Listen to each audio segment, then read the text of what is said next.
to success. Rohini College of Engineering and Technology near Anjagramam Junction, Kanyakumari Main Road, Palkulam.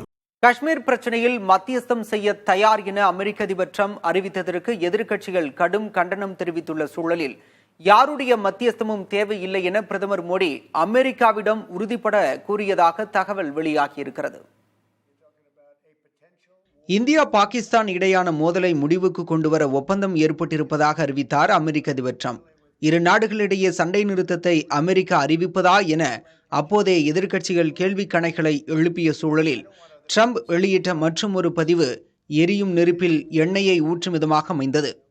India Pakistan இடையேயான மோதல் நிறுத்த முடிவுக்கு அமெரிக்காவும் காரணமாக இருந்ததற்காக பெருமை கொள்வதாக கூறிய ட்ரம்ப் 1000 ஆண்டுகளாக நீடித்து வரும் காஷ்மீர் விவகாரத்திலும் தீர்வு காண பணியாற்ற தயார் என பதிவிட்டிருந்தார்.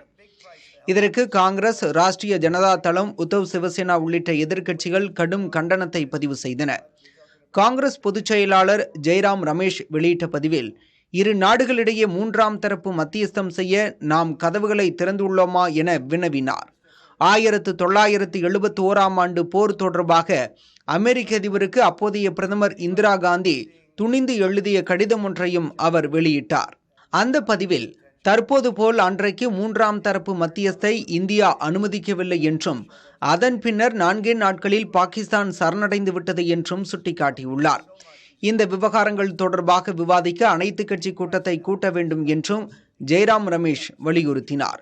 இதனிடையே மறைந்த பிரதமர் இந்திரா காந்தி பாகிஸ்தான் விஷயத்தில் உதவி என்ற பெயரில் கூட எந்த ஒரு நாட்டின் தலையீட்டையும் அனுமதிக்க மாட்டோம் என்று 1971 அமெரிக்காவில் பேசிய காணொளியும் சமூக வலைதளங்களில் வைரலானது. இந்த சூழலில் காஷ்மீர் விவகாரத்தில் யாரும் மத்தியஸ்தம் செய்வதை இந்தியா விரும்பவில்லை என பிரதமர் மோடி கூறியதாக தகவல் வெளியாகியுள்ளது. அமெரிக்க துணை அதிபர் ஜேடி வான்ஸிடம் தொலைபேசியில் பேசிய போது பயங்கரவாதிகளை ஒப்படைக்க பாகிஸ்தான் தயாராக இருந்தால் மட்டுமே அந்நாட்டுடன் பேசுவோம் என்றும் காஷ்மீர் விவகாரத்தில் பாகிஸ்தானுடன் பேச வேற எதுவும் இல்லை என தெரிவித்ததாகவும் ANI செய்தி நிறுவனம் செய்தி வெளியிட்டுள்ளது. ஆபரேஷன் சிந்தூரில் 100க்கும் மேற்பட்ட பயங்கரவாதிகள் கொல்லப்பட்டதாக லெப்டினன்ட் ஜெனரல் ராஜீவ் கை தெரிவித்துள்ளார். டெல்லியில் மாலை செய்தியாளர்களை சந்தித்த அவர் ஆபரேஷன் சிந்தூர் மூலம் 9 பயங்கரவாத முகாம்கள் அழிக்கப்பட்டதாக கூறினார். அவரை தொடர்ந்து பேசிய விமானப்படை அதிகாரி AK பார்த்தி பயங்கரவாத முகாம்களை தவிர வேறு எங்கும் தாக்குதல் நடைபெறவில்லை என்றார். முக்கிய பயங்கரவாதிகளான யூசுப் அசார், அப்துல் மாலிக் ஆகியோர் கொல்லப்பட்டதாகவும் AK பார்த்தி குறிப்பிட்டார். 40 பாகிஸ்தான் வீரர்களை இழந்துள்ளதாக அந்நாட்டு தரப்பில் சொல்லப்படுவதாகவும் AK பார்த்தி தெரிவித்தார். அதன் பின்னர் பேசிய ராஜீவ் கை தாக்குதல் நிறுத்தத்திற்கு பாகிஸ்தான் ராணுவ தலைமை தளபதி அமெரிக்காவிடம் முறையிட்டதாக குறிப்பிட்டார். பாகிஸ்தான் மீண்டும் தாக்கினால் நாம் என்ன செய்வோம் என்பது அவர்களுக்கு தெரியும் எனவும் ராஜீவ் காய் தெரிவித்தார். நமது எதிரிக்கு கடுமையான இழப்பை ஏற்படுத்தும் வலிமை நமக்கு உள்ளது என்று கடற்படை அதிகாரி AN பிரமோத் கூறினார்.